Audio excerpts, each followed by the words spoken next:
So let's come to relation. देखो, जो पहला इंपॉर्टेंट थिंग है यहाँ पे वो ये है कि आपको ऑर्डर्ड पेयर के बारे में, रिलेशन और फंक्शन हम लोग क्यों पढ़ रहे हैं, क्या कारण है ये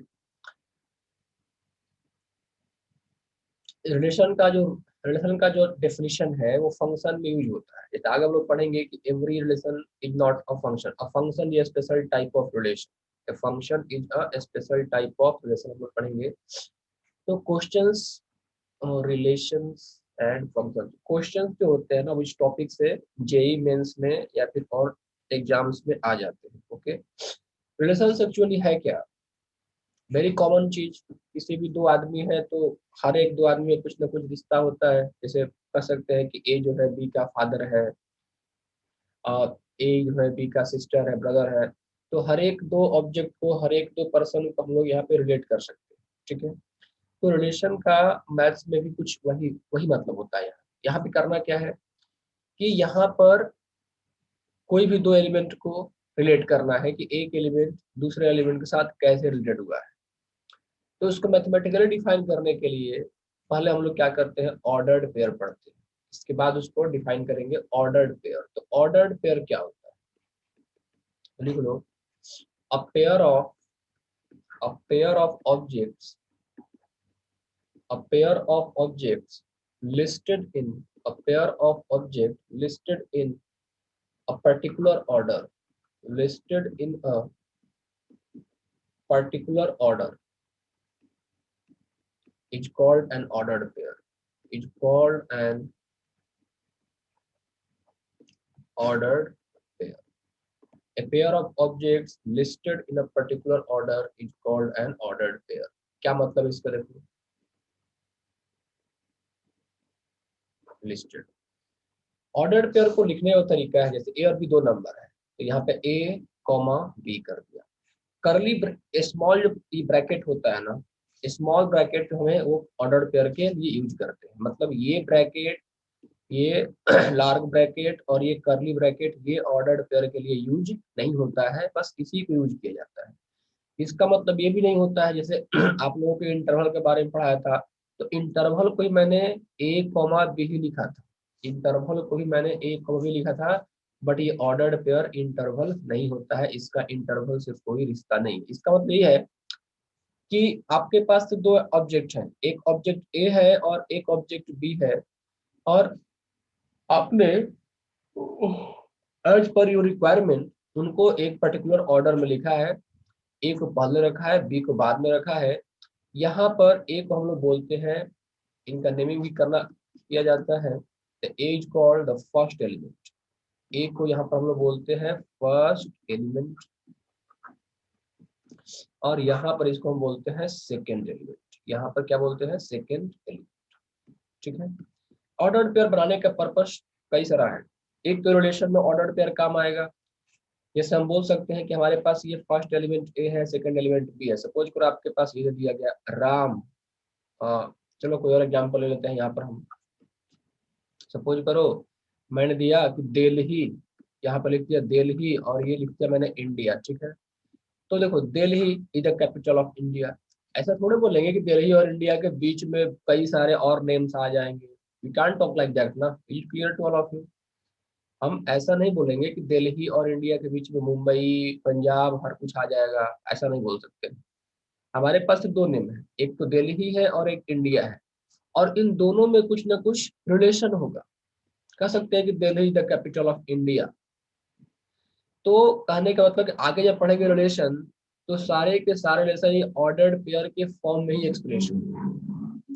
ये सारे के सारे रिलेशन ऑर्डर्ड पेयर के फॉर्म में एक्सप्रेस होंगे, और हर एक ऑर्डर्ड पेयर में आने वाला दो एलिमेंट अपने आप में कुछ ना कुछ रिलेशन एस्टेब्लिश करता है। जैसे आपको ये ले लो, सपोज करो मैंने लिख दिया ये पटना और यहाँ लिख दिया बिहार, तो हम कह सकते हैं कि Patna is the capital of Bihar. Patna is the capital of Bihar कह सकता हूँ मैं।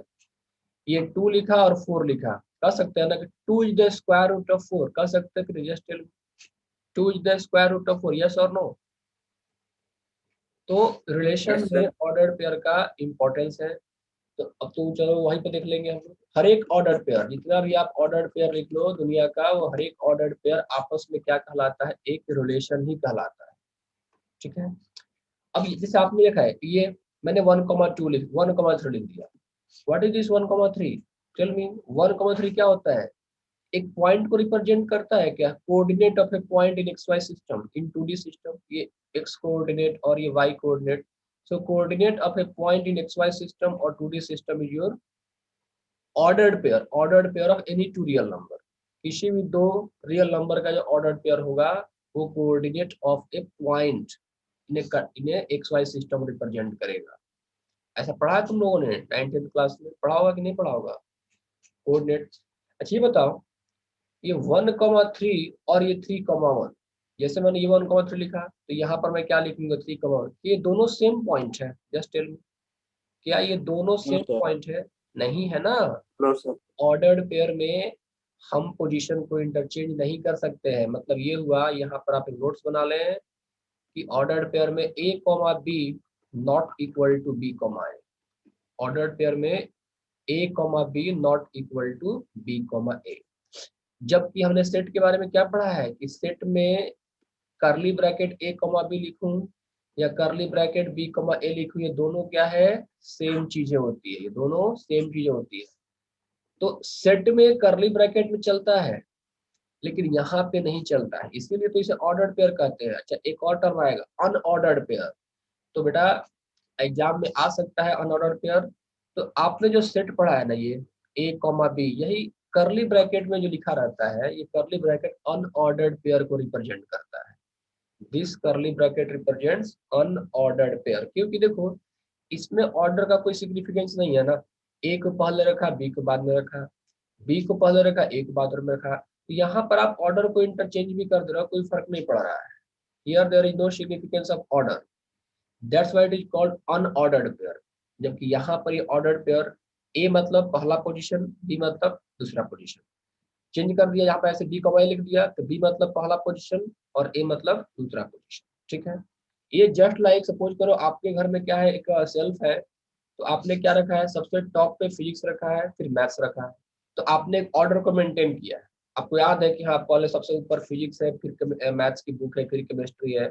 आपने रिशफल कर दिया, मैथ्स को टॉप पे कर दिया, फिजिक्स को पहला सेकंड पे ला दिया, तो एक ऑर्डर बन गया, वो एक अलग का ऑर्डर बन गया। तो फिर आपके दिमाग में क्या बैठेगा, अच्छा मैथ्स टॉप पे है, फिर फिजिक्स है, फिर केमिस्ट्री है। So that is the order actually. तो यहाँ पे वही है कि यहाँ पे क्या है, ए और बी का प्रेफरेंस है। A first place, B second place, B first place, A second place. यहाँ पर हम इनको इंटरचेंज नहीं कर सकते। तो ये पहला पॉइंट हो गया। दूसरा पॉइंट, यदि ए बी दो ऑर्डर पेयर मान लो बराबर हो जाए, if A B equal to C D, तो यहाँ पे ए इक्वल टू सी होगा and B equal to D होगा। ओके, यदि आपका ये दो ऑर्डर पेयर बराबर हो गया, A equal to C and B equal to D हो गया, तो हमने ये रूल लगाना है कि पहला एलिमेंट दोनों का बराबर कर देंगे, ए को सी के बराबर और बी को डी के बराबर कर देंगे। ये बात समझ में आया सबको? क्लियर है ये चीज? आगे बढ़ूं? Yes sir. Sir unordered pair मतलब कर्ली ब्रैकेट में जो था, मतलब सेट ही ना नॉर्मल? हाँ, जो नॉर्मल आपका सेट है वही कहलाता है अनऑर्डर्ड पेयर। देखो ऑर्डर्ड पेयर क्या हो गया, आप ऐसे लिखेंगे, और अनऑर्डर्ड पेयर ये कहलाएगा। This is called your unordered pair. curly bracket a comma b, curly bracket a comma b, this is your unordered pair. Okay, तो यहाँ से कुछ क्वेश्चंस आपको मिल सकते हैं। जैसे सपोज अगर आपको दिया गया, आप कई लोग पूछता है कि सर इफ, यदि मान लो a comma B equal to B comma A हो सकता है क्या? ये होगा बशर्ते कि a इक्वल टू बी हो जाए। यदि a इक्वल टू बी कर दोगे तो ये क्या हो जाएगा, दोनों तरफ a comma A equal to A comma A. तो ये रूल फॉलो करना है, ये जनरल रूल है। a comma b equal to c comma d, this imply a equal to c and b equal to d. Okay, now let's put some example here. Suppose I'm giving you x minus 1 comma minus 1 equal to 1 comma y plus 1, and the question is find the value of x and y. तो यहाँ पर देखो क्या हो रहा है, दो order pair आपस में इक्वल है। ये दो ऑर्डर पेयर आपस में इक्वल है, क्या कह सकते हैं कि x minus 1 equal to 1 and minus 1 equal to y plus 1. We can say ना x equal to 2 and then y equal to minus 2 कर सकते हैं क्या, बताओ? तो x इक्वल टू 2 आ गया, y इक्वल टू -2, आंसर निकल गया। एक क्वेश्चन आप लोग ट्राई करो तो फास्ट। सपोज करो आपको दे दिया मैंने x² - x - 2 comma, okay, just wait. Suppose if I give you x² - x, okay, -1, और यहाँ पर मैं x³ कर दिया, okay.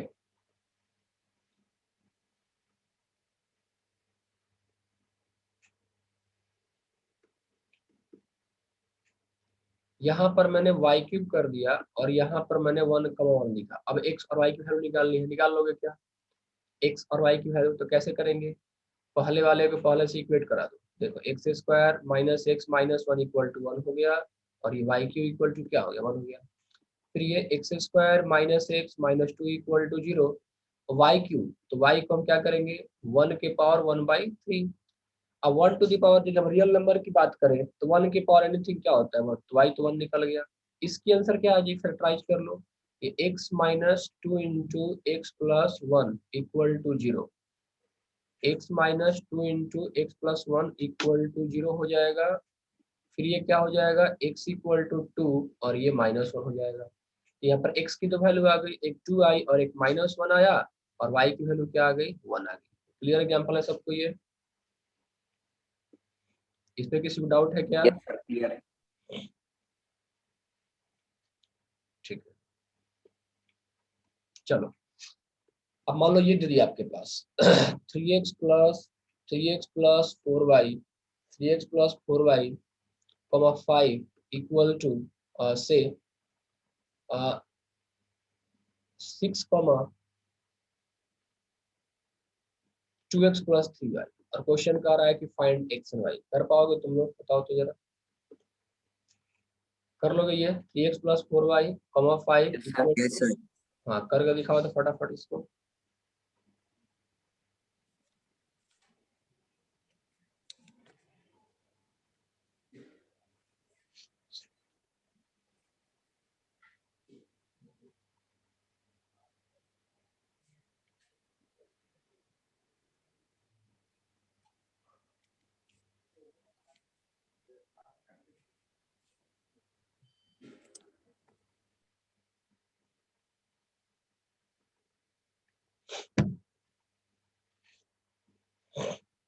Three x plus 4y 5 और ये 6, 2x plus 3y, then sir find. y is equal to 3।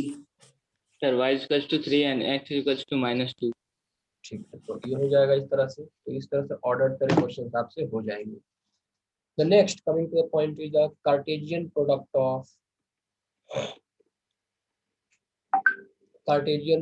Of sets. Cartesian product,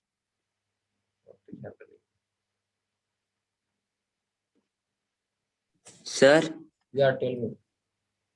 sir अगर set और इसके एग्जांपल, ऑर्डर पेयर के एग्जांपल दिए रहेंगे एग्जाम में, तो कैसे पहचानेंगे? वो लिखा रहेगा एग्जाम में, ठीक है।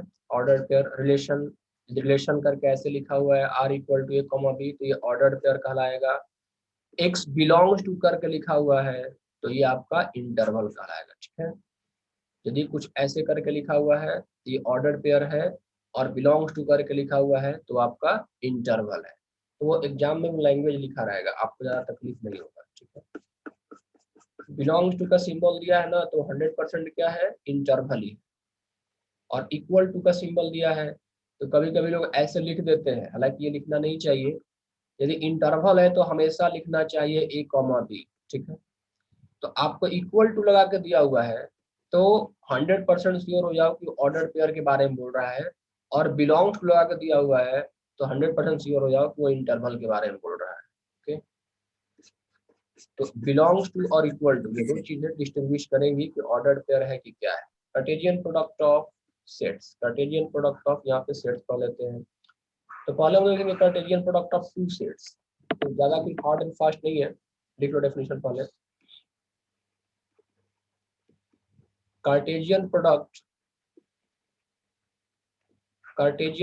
Of sets A and B is a set of is a set of Cartesian product of sets A and B is a set of all possible ordered pair. All possible ordered pair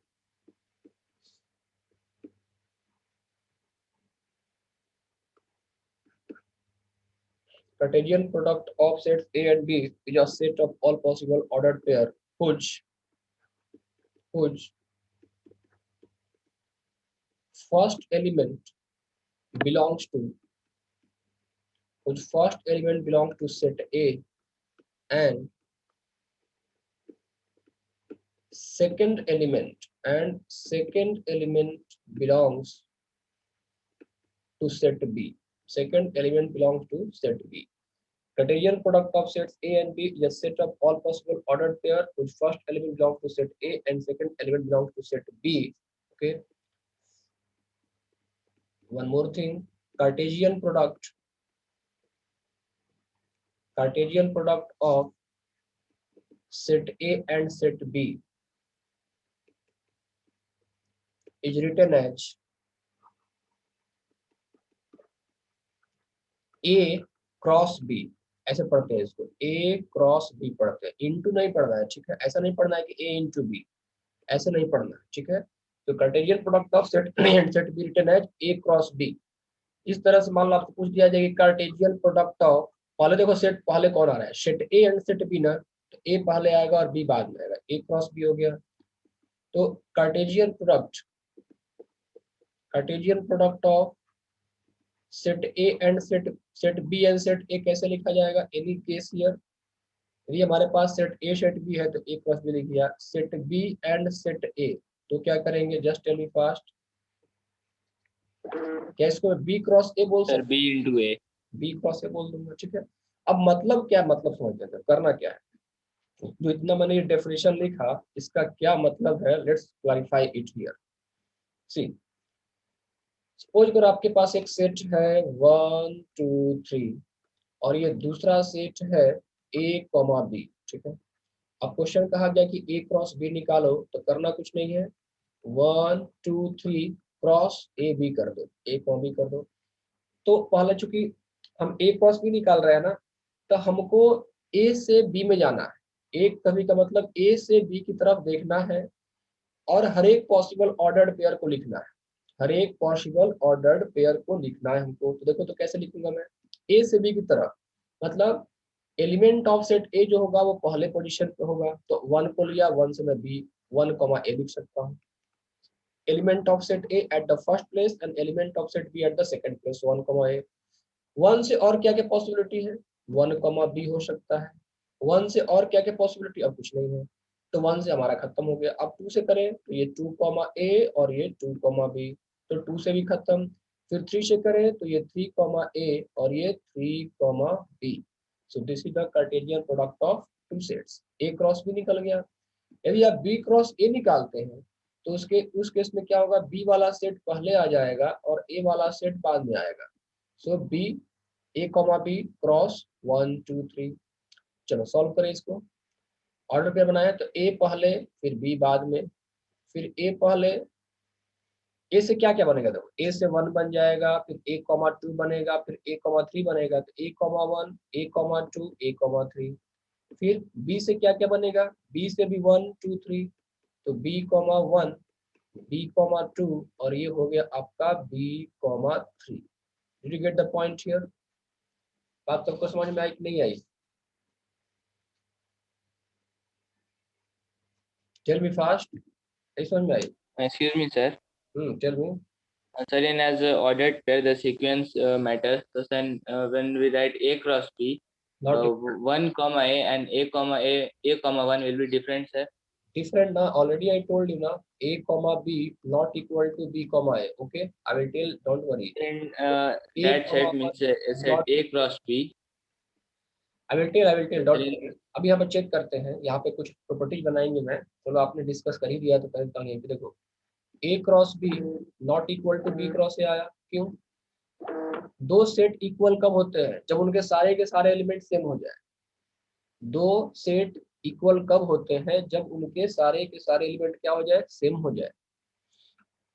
तो यहाँ पर देखो ए cross B में एक element है one, एक ही element को pick कर लो ना, ए क्रॉस बी में एक एलिमेंट है 1, ए, क्या ये 1, ए बी क्रॉस ए में है? जस्ट टेल मी, नहीं है ना। सर तो ये जनरल रूल हो गया कि A cross B not equal to B cross A in general, alright. लेकिन एक बात तुम नोटिस करो कि ए क्रॉस में कितने एलिमेंट आए, देखो 1 element, 2 element, 3 element, 4 element, 5 element, 6 element आया क्या? Just check it. A cross में कितने एलिमेंट आया? 6 एलिमेंट। बी क्रॉस ए में कितना एलिमेंट है? 1 element, 2 element, 3 element, 4 element, 5 element and 6 element. तो बी क्रॉस ए में 6 एलिमेंट है, दोनों में नंबर ऑफ एलिमेंट सेम होंगे, मतलब दोनों की कार्डिनलिटी जो होगी वो इक्वल होगी। Number of element in A cross B equal to number of element in B cross A होगा। और इसको हम आगे चल के ऐसे भी लिख सकते हैं, n of A into n of B लिख सकते हैं। कारण क्या है, देखो ए में कितने एलिमेंट था चेक करो तो, ए में कितने एलिमेंट था 3 और बी में कितना था 2। यदि मैं पूछूं तुम लोगों से कि n A into n B क्या होगा, ये 3 इंटू 2 क्या हो गया? 6 हो गया। एन ए इंटू एन कितना हो गया? 3 इंटू 2 6 हो गया। देखो तो 6 एलिमेंट है टोटल, 1 2 3 4 5 6। इस तरह से बी क्रॉस ए में क्या है? 1 2 3 4 5 6 है ना। टेल मी यस और no. So we can get 6 in this way, Na into Nb. So this is the formula, Na cross B equal to Nb cross A equal to Na into Nb, means number of element बराबर होंगे लेकिन set बराबर नहीं होंगे। बात सबको समझ में आए कि नहीं आए? Just tell me. क्लियर है ये कंसेप्ट? सर आपने ए एक सेट लिया 1 2 3 और बी भी एक सेट लिया, तो और ए क्रॉस बी किया तो उसमें जो ये बने 6 ऑर्डर पेयर थे वो या सेट थे? ये जो 1, A है ना, ये ऑर्डर्ड पेयर है। क्या लिखा है क्वेश्चन, क्या कर रहा है कि set of all possible ordered pair from set A to set B. तो आपके सेट ए में एलिमेंट है 1 2 3, सेट बी में एलिमेंट है ए कॉमा बी। तो ए के एलिमेंट को फर्स्ट प्लेस पर रखिए और बी के एलिमेंट को सेकंड प्लेस पर रखिए, तो कितने ऑर्डर्ड पेयर बना सकते हैं? क्योंकि ऑर्डर्ड पेयर दो ही एलिमेंट होंगे ना, एक फर्स्ट प्लेस होगा एक सेकंड प्लेस होगा। एक यहाँ पर क्या होगा? फर्स्ट प्लेस, एक यहाँ पर क्या होगा? फर्स्ट प्लेस, और एक होगा सेकंड प्लेस। तो करना क्या है कि एलिमेंट ऑफ सेट ए को फर्स्ट प्लेस पे रख देना है और एलिमेंट ऑफ सेट बी को सेकंड प्लेस पे रख देना है। ये 1, A हो गया। एलिमेंट ऑफ सेट ए को फर्स्ट प्लेस पे, एलिमेंट ऑफ सेट बी को सेकंड प्लेस पे। तो 1 से ए 1 से बी बनेगा, फिर 2 से ए और 2 से बी बन जाएगा। इस तरह से आप 3 से ए बना सकते हैं और 3 से बी बना सकते हैं। तो ऑर्डर पेयर बनाना है, जितना आप ऑर्डर पेयर बना सकते हैं बना लीजिए। हम यहाँ पे टोटल 6 बना सकते हैं और ये हमारा ए क्रॉस बी कहलाया। बी क्रॉस ए में आ गए तो सेट बी का एलिमेंट फर्स्ट प्लेस पे होगा और सेट ए का एलिमेंट सेकंड प्लेस पे होगा। और उसके बाद जितना पॉसिबल आपको ऑर्डर पेयर बनाना है बना लीजिए। टोटल 6 बना सकते हो, तो बना दिया मैंने। A cross B not equal to B cross A prove हो गया, लेकिन साथ साथ एक हुआ कि number of element in A cross B equal to number of element in B cross A. Did you get the point? ये समझ में आ गई बात सबको? yes sir. Sir, can we write A cross B and B cross as the equivalent set? Equivalent set तो बोल सकते हैं, हाँ ऐसा आप बोल सकते हो। A cross B and B cross A are equivalent sets. ये आप इसको इक्विवेलेंट सेट्स बोल सकते हैं, ठीक है। स्लाइड चेंज करूं क्या मैं? पूरे change the slide now. Yes sir. तो यदि मैथमेटिकली मेरे को लिखना होगा तो मैं ए क्रॉस बी का ऐसे लिख सकता हूँ। देखो तो ए क्रॉस बी क्या होगा? एक ऑर्डर्ड पेयर के फॉर्म में आएगा। जब भी आएगा ए क्रॉस बी एक ऑर्डर्ड पेयर के फॉर्म में आएगा। तो मैंने लिखा कि A cross B equal to A comma B, A belongs to set A and B belongs to set B. आप ऐसे लिख सकते हो इसको कॉम्पैक्ट फॉर्म में। ये कौन सा फॉर्म है? ये तो कहलाता है set builder form. Set builder form में क्या करते हैं हम लोग? यहाँ पे x लिखते हैं, तो x के प्लेस में हम देखो, आप सेट ए पढ़ते थे, सेट ए में क्या आता था? एक सिंगल एलिमेंट आता था, इस तरह से आता था ना, ए बी सी। क्योंकि ये सेट ए था, ये ए क्रॉस बी मतलब अब क्या है कि दो सेट का कार्टेशियन प्रोडक्ट का डेफिनेशन ही होता है, आपको ऑर्डर्ड पेयर फॉर्म में लिखना है। ए क्रॉस बी यहाँ पे इसका प्रॉपर्टी क्या हो गया कि ए जो होना चाहिए सेट ए में लाई करना चाहिए और बी जो होना चाहिए वो सेट बी में लाई करना चाहिए। यदि मैं बी क्रॉस ए लिखूं तो कैसे लिखूंगा, जस्ट टेल मी। यदि मैं बी क्रॉस ए लिखूं तो कैसे लिखूंगा? सर बी कॉमा ए। हाँ, इसको हम अब उल्टा कर दो, ये बी कॉमा ए कर दो। बी, अब बी तो सेट बी में लाई करेगा और ए जो है वो सेट ए में ही लाई करेगा, मतलब उनका सेट चेंज नहीं होगा, जस्ट पोजीशन इंटरचेंज हो गया। ओके। अच्छा, एक चीज और इम्पोर्टेंट यहाँ पर होता है कि विजुअल रिप्रेजेंटेशन,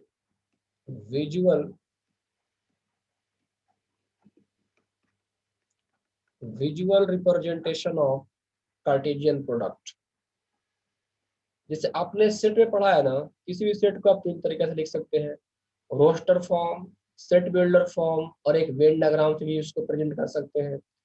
तो यहाँ पर क्या है, रिलेशन में क्या है, कार्टेशियन प्रोडक्ट में क्या है कि यहाँ पर हम लोग वेन डायग्राम डिस्कस नहीं करते हैं, लेकिन एक विजुअल रिप्रेजेंटेशन जरूर करते हैं। यहाँ भी तीनों फॉर्म में लिखा जाता है, ऑर्डर्ड पेयर फॉर्म में लिखते हैं, सेट बिल्डर फॉर्म में लिखते हैं, और यहाँ पर वेन डायग्राम ना लिखकर विजुअल रिप्रेजेंटेशन करते हैं। देखो, जो हमने ये फॉर्म लिखे हैं ये क्या है एक्चुअली में, ये दोनों फॉर्म तो आपके, ये तो रोस्टर फॉर्म ही हो गया ना। ये दोनों जो फॉर्म लिखा है, रोस्टर फॉर्म में क्या करना होता है, कॉमा से सेपरेट कर देना है, कॉमा से सेपरेट कर देना है और करली ब्रैकेट लगा देना होता है। Did you get the point? सारे एलिमेंट्स को कॉमा सेपरेट करके इनक्लोज्ड विद इन द करली ब्रैकेट। तो यहाँ पर मैंने क्या किया है, सारे ऑर्डर पेयर को लिखा है मैंने एक, और ये पूरा का पूरा एक सिंगल ऑर्डर पेयर है। इसको कॉमा से अलग किया, दूसरा ऑर्डर पेयर लिखा, इसको कॉमा से अलग किया, दूसरा ऑर्डर पेयर लिखा। अंदर में जो कॉमा है उसमें फोकस नहीं करना है, वो अंदर वाला कॉमा वो ऑर्डर्ड पेयर के एलिमेंट को सेपरेट करने के लिए किया गया है, जबकि बाहर वाला कॉमा इस दोनों इस करली ब्रैकेट में आने वाले एलिमेंट को सेपरेट करने के लिए रखा गया है। एक तो देखा जाए तो ये रोस्टर फॉर्म हो गया। सेट बिल्डर फॉर्म मैंने ये लिख दिया, this is your set builder form. ये आपका कार्टेशियन प्रोडक्ट को सेट बिल्डर फॉर्म में लिखने का तरीका है। Visual representation of Cartesian product, एक तरह से वेन डायग्राम ही कह लो इसको, लेकिन बोलो मत, बस उसी के तरह कुछ है ये कार्टेशियन प्रोडक्ट। तो ये बहुत ही आसान है, इसमें ज्यादा कुछ दिमाग लगाना नहीं है। करना क्या है, आपके पास क्या क्या सेट था, एक सेट ए था, कॉस्टअप आर यू हियर 1 2 3, बी क्या था, Yes, sir. ठीक है। तो इसमें क्या करना है कि आपको सेट ए को ऐसे लिखो, ये आपका सेट ए है और ये आपका क्या है, सेट बी है। तो set A equal to 1 2 3, set B equal to A और B. Okay, now all possible order pair. तो करना है कि आपको सेट ए से सेट बी जाना है ना, तो ऐसे एरो ड्रॉ कर दो और इसके ऊपर लिख दो आप ए क्रॉस बी। ए से बी की तरफ एरो ड्रॉ कर दो और ए क्रॉस, मतलब Cartesian product of set A and set B. करना क्या है, ए से सेट बी के हर एक एलिमेंट को आप अटैच कर दो। ए से आप 1 को ले लो, फिर 1 से ए, फिर 1 से बी, फिर 2 से ए और फिर ये 2 से बी, फिर 3 से बी और 3 से ए। ये हो गया आपका कार्टेशियन प्रोडक्ट, बन जाएगा। देखो 1 ए 1 बी, 2 ए 2 बी, 3 ए 3 बी हो गया। Did you get the point here? जैसे अब एक छोटा सा क्वेश्चन, इस तरह क्वेश्चन तो कर लोगे ना, इजी होता है, ज्यादा इस पर टाइम वेस्ट नहीं करना है। ओके, नाउ कुछ इंपॉर्टेंट प्रॉपर्टीज है, उसको ज्यादा ध्यान देखना है यहाँ पे। Important properties,